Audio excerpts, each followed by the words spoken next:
Assalamu alaikum and welcome to Just Law on IQRA TV. I'm your host Ilyas Bulbulia and I'll be with you for the next hour. As our regular viewers are aware, on Just Law we normally discuss an area of law which is of interest to you, our viewers. Secondly, more importantly, Just Law is a live show. So whatever questions that you have on any aspect of English law, please feel free to pick up the phone and give me a ring, and hopefully I should be able to give you some guidance in relation to the questions that you have. Now, on this show, I should be able to cover a vast number of different areas of English law. We have numerous calls on immigration law matters, which is fantastic. But even if your query relates to other matters, such as family law matters, personal injury matters, etc., whatever it is, as long as it relates to English legal matters, please feel free to pick up the phone and give me a ring. Just a couple of points before we get going. Obviously, on a live show, it's not possible to take very detailed information from callers who call in. If it transpires that I need to take more detailed information from you, then I'll ask you to leave your number with the control room and I will try and call you back when I can take those more detailed bits of information from you. Secondly, if it transpires that I need to look at documents before I can advise you, then again, I'll make arrangements to look at your documents and then advise you further. But in my experience, the vast majority of calls that we get live on air, I should be able to deal with them live on air. Now, as always, we have a topic which is of interest to our viewers, which is topical, which is a subject which generates a lot of questions from our viewers. And over the last few weeks, we've looked at a number of different types of immigration applications for spouses, from somebody who comes here initially with a spouse visa, somebody who extends their visa in the United Kingdom. We've looked at all those requirements.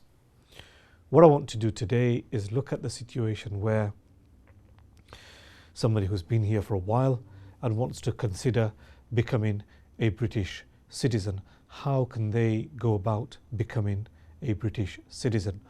And normally, in terms of this immigration journey, British nationality is normally the final destination, the final thing that needs to be done, after which there are no other immigration related applications which are necessary. So people normally go through this long journey of applying for a visa to come here, extending their visa, maybe extending their visa a number of times, ultimately applying for indefinite leave, and then that is not the end of the matter. It's when they obtain nationality, which is really when they become British citizens and really free from all types of immigration control.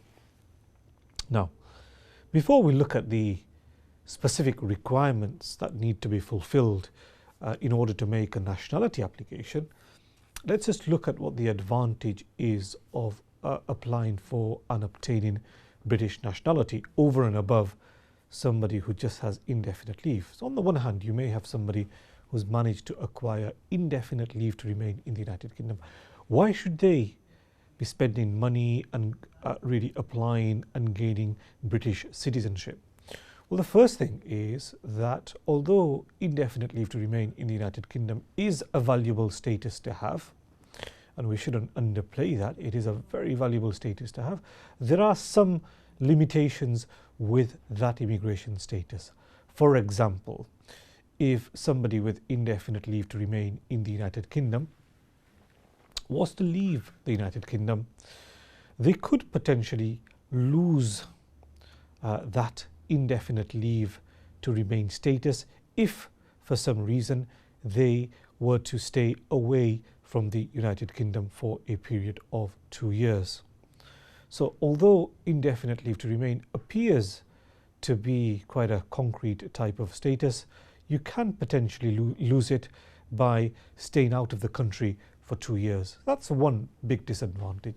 The second major disadvantage is that if you are unfortunate enough to be involved in a criminal offence, it may even be a serious motoring matter.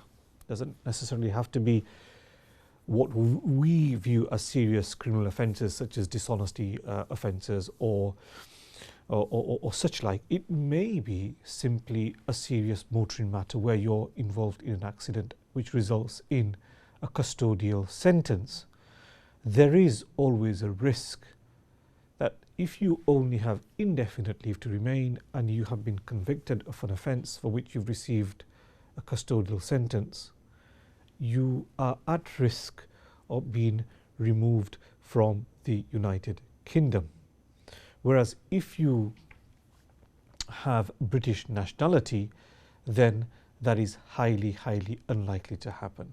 Somebody who is a British citizen only loses their nationality in very limited circumstances. They have to be extremely serious, normally terrorism related offences, where the Home Office can look at, if you have another nationality, they can look at revoking your British nationality. But in the vast majority of cases, 99.99% of cases, if you have British nationality, just because you've been unfortunate enough to be involved in some criminal behaviour, been found guilty, you would not risk losing or you would not risk being removed from the United Kingdom. So there are two major advantages of obtaining British nationality. On the one hand, there's no restriction at all in terms of how long you stay out of the United Kingdom. You will not lose your British nationality. And then on the other hand, if there are problems which affect your good character, if you're a British citizen, the Home Office will not look at removing you from the United Kingdom. Whereas if you only have indefinite leave to remain, there is always a risk that you could be deported from the United Kingdom. So there are significant advantages of obtaining nationality, and what I want to do today is really look at how you go about obtaining British citizenship. Now, there are different rules which apply for children, i.e. those who are under the age of 18. They have a completely separate process for obtaining citizenship. That process is known as registration, and that has its own different rules. What I want to do today is not look at that, but look at adults and how they obtain British citizenship, how they go through this process which is known as naturalisation in order to obtain citizenship. Now, as you would expect, there are various requirements that need to be fulfilled for somebody who wants to apply for naturalisation and ultimately British citizenship. And somebody who's been through this process, they've made their immigration application, they've come to the United Kingdom, they've extended their visa, they've managed to obtain indefinite leave to remain, they'll be used to the fact that with every application there is not only a process that needs to be followed, but there are quite strict requirements which need to be fulfilled. And naturalisation, British citizenship, is no exception. In the same way that various requirements are fulfilled before, in exactly the same way various requirements need to be fulfilled in order to obtain citizenship. So what are these requirements that need to be fulfilled? Well, as I said at the outset, what we are looking at is what somebody who is over the age of 18 needs to do to obtain nationality today. There are some essential requirements which need to be fulfilled, and let me just highlight those before looking at them in greater detail. First of all, nationality, generally speaking, is an application which is made by somebody who already has no time restrictions on their visa. So somebody who has indefinite leave to remain. We'll look at that in greater detail, but it makes sense because the immigration journey, in terms of the legal requirements, there is a process. It's done step by step. Somebody comes to the United Kingdom with leave to enter, they extend their visa with leave to remain, ultimately they apply for indefinite leave, and then it's at the end of this immigration journey that you apply for citizenship. So the prerequisite is that the applicant must have obtained indefinite leave to remain. We'll look at that in greater detail, but that is obviously a prerequisite. If you haven't got indefinite leave to remain, you can't, generally speaking, apply for nationality, which makes sense. As I said, it's part of this journey which ultimately leads to nationality. The second requirement that we'll look at is residence. Really, nationality, if you think about it, is for somebody who has been living in the United Kingdom for a considerable period of time. The way the scheme is designed is that nationality is granted to people who have actually resided in the United Kingdom, and not to people who have only stayed in the United Kingdom for a short period of time when their home has been elsewhere. So there are specific requirements as to residence, which you would expect. Thirdly, there is a requirement in relation to English, which includes a requirement in relation to the ability to speak English, and also a requirement in terms of having knowledge of life in the United Kingdom. So that's the third requirement we need to look at. The fourth requirement which we need to look at is the issue in relation to good character, which involves, but is wider than simply looking at whether somebody has committed criminal offence in the United Kingdom or not. So normally these are the different areas which you look at: whether there is a time restriction on somebody's ability to stay in the United Kingdom, have they spent enough time in the United Kingdom? They may have indefinite leave, but have they actually spent enough time in the United Kingdom prior to making that application for nationality?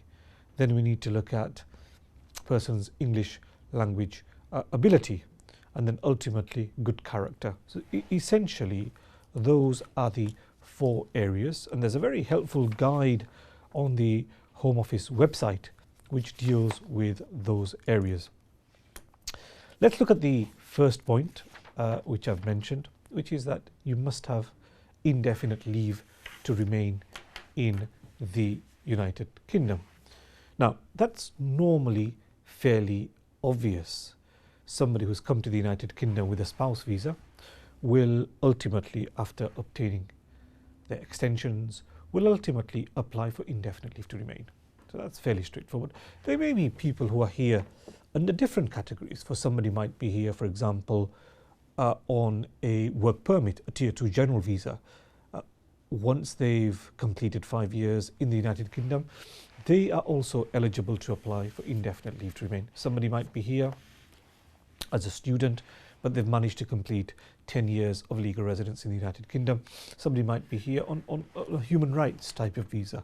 Ultimately, as long as that person has obtained indefinite leave to remain in the United Kingdom, they meet the requirement, which is that there should be no immigration time restrictions or relating to them. The other category, which is becoming more common nowadays, is those who are here as European nationals, or those who are here as the family members of European nationals. They again need permanent residence or indefinite leave to remain under this EU settlement scheme before they are eligible to apply for indefinite leave to remain in the before they are able to apply for citizenship. So you always look at your status first. Do you have confirmation of your indefinite leave to remain in the United Kingdom? Now, that is the first step. If you manage to tick that box, the second area that we go to is in relation to residence in the United Kingdom. This is a slightly more complicated area. We need to look at a number of different scenarios here. First of all, in terms of residence, you look at whether your spouse is a British citizen or not. Let's take our first call before we come back to this topic. Hello, Assalamu alaikum. वालेकुम सलाम इलियास भाई, कैसे हो? जी, खैरियत से हो? अल्हम्दुलिल्लाह ठीक ठाक है। आप कैसे हो? ठीक हो? जी अल्हम्दुलिल्लाह अल्हम्दुलिल्लाह इलियास जी भाई। जी भाई इलियास जी भाई, मुझे बात पूछनी थी। जी। मैं 2011 में यहाँ पे पढ़ाई के लिए आया था, ओके जी ठीक जी। है, और 2012 में मैंने शादी कर ली थी यहाँ पे। ओके जी ठीक है। ओके, तो मैंने 2013 में शायद मैंने अप्लाई किया था वीज़ा के लिए, नहीं ओके 2012 में ही मैंने एंड ऑफ 12 में जी मैंने अप्लाई किया था ह्यूमन राइट के ऊपर से। जी जी समझ गया जी। ये तो उन लोगों ने ना वो 10 साल की सर्कुलेशन मुझे दी थी। जी ठीक है जी ठीक है जी तो मेरे 10 साल की सर्कुलेशन कब खत्म हुआ? 2011 में जी। या तो 2022 में? अब जो आए थे स्टूडेंट वीज़ा पे, फिर आपने एक्सटेंशन किया, तो इसमें कभी कोई गैप आई, कोई वीज़ा रिफ्यूज़ हुआ, ऐसा कोई प्रॉब्लम ना हुआ था? ना, बिल्कुल कोई प्रॉब्लम नहीं हुआ। नहीं। आपकी जो वीज़ा है वो कंटिन्यू रही ना, जी और आपने सारा काम वो टाइम पे किया, आपकी जो जी वीज़ा ख़त्म होगी इससे पहले किया। जी जी। तो फिर वो सिचुएशन में आपका जो 10 years ऑफ लीगल रेजिडेंस है, जी आप जब यूके में एंटर हुए थे तब से आप जी। काउंट कर सकते हैं। तो वो स्पाउस वीज़ा के ऊपर जब से हुआ था तब से नहीं, वो जब से एंटर हुआ था तब से? जी, आपके पास चॉइस होता है, बिकॉज उसने जो आई थिंक आपने ये कहा कि ये लोगों ने आपको ह्यूमन राइट्स पे 10 साल वाली वीज़ा दी ना, आपने जी ऐसा ही कहा ना। तो जी वो भी एक वीज़ा है जिसमें अगर आप वो कैटेगरी में अगर आप 10 years कंप्लीट करेंगे, वो 10 year पार्टनर रूट की वीज़ा होगी, जो आपको कागज़ देते हैं इस पे लिखा होगा 10 year पार्टनर रूट। तो जी इसमें अगर आप 10 years कंप्लीट करेंगे तो इसमें भी आपको इंडेफिनिट लीव मिल सकता है। मगर एक और भी उसके पास लॉ है, जो 10 years लॉन्ग रेजिडेंस का जो लॉ है। सो जिसने यूके में लीगली 10 years कंप्लीट किए, सो वीज़ा में कोई गैप नहीं हुआ, ओवरस्टेइंग नहीं हुआ, जिसने 10 years जिसके पास 10 years लॉफुल रेजिडेंस है, तो उसको ये नहीं देखना पड़ता कि उसकी जो 10 year पार्टनर रूट की वीज़ा है जो आपके पास है वो अभी ख़त्म नहीं हुई, वो देखने की ज़रूरत नहीं है। सिर्फ उसके पास 10 years ऑफ लॉफुल रेजिडेंस है यूके में, तो वो हाँ बेसिस पे भी वो अप्लाई कर सकता है। सो अगर आप 2011 में आए थे जी तो आप 2021 में अप्लाई कर सकेंगे। अभी ऑब्वियसली 19 चल रहा है, 2 साल के बाद आप अप्लाई कर सकेंगे। ओके, क्योंकि मैंने 2.5 ईयर्स के मुझे वीज़ा दी है, वो एक्सटेंड जी करवाई ना। जी। तो वो कब तो फिनिश मुझे होगी वो वीज़ा? वो 22 में फिनिश होगी मेरी। हाँ, तो आप ये कर सकते हैं कि आप 22 तक वेट करने की ज़रूरत नहीं है। जब आपके जो 10 years है, 10 years लेस 28 डेज़ जो बाकी होगा ना, तब अप्लाई जी कर सकते हैं। सो फॉर एग्ज़ाम्पल अगर आप आए थे अक्टूबर 2011 में, तो आप अप्लाई कर सकेंगे सितंबर 2021 में। सो 28 ओके डेज़ बिफोर आपका जो 10 years कंप्लीट होते हैं, तब आप जी। अप्लाई कर सकें। वो सिर्फ वो लोग के लिए है जिसके वीज़ा में कोई प्रॉब्लम नहीं आया है, क्योंकि जिसको मेरे फ्रेंड है ना, उसको एक प्रॉब्लम आई थी, वो वर्क परमिट के वीज़ा के ऊपर यहाँ पे आए थे। जी जी तो उसका 5 साल का वीज़ा खत्म होने वाला था। जी 5 साल की वीज़ा थी, क्योंकि उन लोगों ने इनकम दिखाई थी ना। जी तो उनकी फैमिली ने इंडेफिनेट के लिए अप्लाई किया ना, जी। तो उन लोगों को रिजेक्ट किया। उन लोगों ने बताया था आप बहुत जल्दी अप्लाई कर रहे हो। राइट तो राइट उसकी राइट सारी फीस भी चली गई, सारी फीस चली गई उन लोगों की। Right right right right. क्योंकि एक मरतबा आप फीस पे कर दो हाँ, तो वो लोग रिटर्न शायद नहीं देते। रिटर्न नहीं देते ना। सो उसने थोड़ी सी मिस्टेक कर ली थी, थोड़ा सा अर्ली अप्लाई कर लिया था उसने। जी। हाँ, वो तो बिकॉज किसी ने बता दिया था कि आप कर सकते हो, तो उसने किसी का एडवाइस नहीं ली, ऐसे ही अप्लाई कर दिया। कर दिया जी। तो पूरी फीस उसकी चली गई। हाँ, वो अभी सिर्फ वो कोई सॉलिसिटर के साथ बात कर लेते हैं, वो स्ट्रेट अवे उसको बता देता है कि लुक, ये उसकी रिक्वायरमेंट है, आपको ये कंप्लीट करना पड़ेगा। मगर ऑब्वियसली वो टाइमिंग है ना। सो जैसे आपकी वीज़ा के बारे में हमने बात की कि आप 10 years कंप्लीट करेंगे, तो इससे अर्लीस्ट आप 28 डेज़ बिफोर आपका जो 10 years कंप्लीट होंगे तब अप्लाई कर सकेंगे। अगर फॉर एग्ज़ाम्पल आपने 6 weeks बिफोर अप्लाई कर दिया, तो obviously even though case processing में है, तब भी आपने एप्लीकेशन थोड़ी सी अर्ली डाल दिया तो वो रिफ्यूज़ कर देंगे। वो तो ये है ना कि 28 डेज़ से बदले की जगह में 29 डेज़ बिफोर आपने अप्लाई कर लिया, तब भी वो रिफ्यूज़ कर सकते हैं ना। सो और फीस भी बहुत है उसकी, जस्ट अंडर £2,500 है। यही मैंने बोला ना, मेरे फ्रेंड के 5000 पाउंड गए क्योंकि उसके किड्स भी थे ना साथ में। किड्स भी नहीं है तो ये है ना कि सारे पैसे चले जाते हैं वो उसमें तो कोई IHS फ़ी भी नहीं होती है इंडेफिनिट में, वो तो सारी ही एप्लीकेशन फ़ी होती है, तो सारे पैसे ही चले जाते हैं, बिल्कुल कुछ भी वापस नहीं मिलता इसमें, तो कुछ भी नहीं मिलता इसमें तो। इसलिए मैंने फ़ोन करके आपसे क्लियर कर लिया तो मैं जी कब अप्लाई कर सकता हूँ। हाँ और जब इंडेफिनेट के लिए वो लाइफ इन यूके तो ज़रूरी ही है। नहीं, आपको फिर करना पड़ेगा, आपको जो 10 ईयर लॉन्ग रेजिडेंस है या तो वो दूसरा जो भी 10 ईयर का रूट है, इसमें आपको वो life in the UK test and B1 test in English करना पड़ेगा आपको, अगर आपके पास मैंने पहले एक किया था, मैंने अभी IELTS तो मैंने इंडिया से जब स्टूडेंट वीज़ा पे आया था ना, जी जी तब मैंने किया था, वो तो 2 साल के बाद ख़त्म हो जाती है। हाँ वो बेस्ट मैंने है। यहाँ पे पोस्ट ग्रेजुएट डिप्लोमा किया था, यहाँ पे पढ़ाई जी की थी मैंने, जी जी तो उसकी सर्टिफिकेट मेरे पास है। अगर वो रखूँ तो मुझे B1 जरूरी है कि स्टिल? वो पोस्ट ग्रेजुएट डिप्लोमा में प्रॉब्लम क्या है कि वो सिर्फ वो डिग्री को एक्सेप्ट करते हैं, सो अगर आपके पास पोस्ट ग्रेजुएट डिग्री होती है, फॉर एग्जांपल मास्टर्स, तो वो एक्सेप्ट वो कर लेते हैं, वरना वो एक्सेप्ट नहीं करेंगे। असल में जो ओल्ड क्वालिफ़िकेशन आपके पास है और पहले वो एक्सेप्ट किया गया है, तो उसमें भी रूल्स ऐसे है कि they can accept it again, मगर उसमें एडिशनल रूल्स है कि that qualifications must still be और एक्सेप्टेबल क्वालिफिकेशन। तो समटाइम थोड़े से रूल्स भी उसके अनक्लियर होते हैं। अगर आपने कोई ऐसा कोर्स किया है और ऐसी क्वालिफिकेशन है आपके पास, वो अभी नहीं एक्सेप्ट करते, तो वो इनडेफिनेट लीव का एप्लीकेशन भी रिजेक्ट होता है। तो my advice normally to clients इसके लुक, आप वो टेस्ट ही कर लो, वो 150 पाउंड्स होता है ट्रिनिटी कॉलेज में B1 टेस्ट के लिए, और आप जैसे अगर आप जैसे एजुकेटेड बंदे हैं तो उसको टेस्ट करने में कोई प्रॉब्लम नहीं है।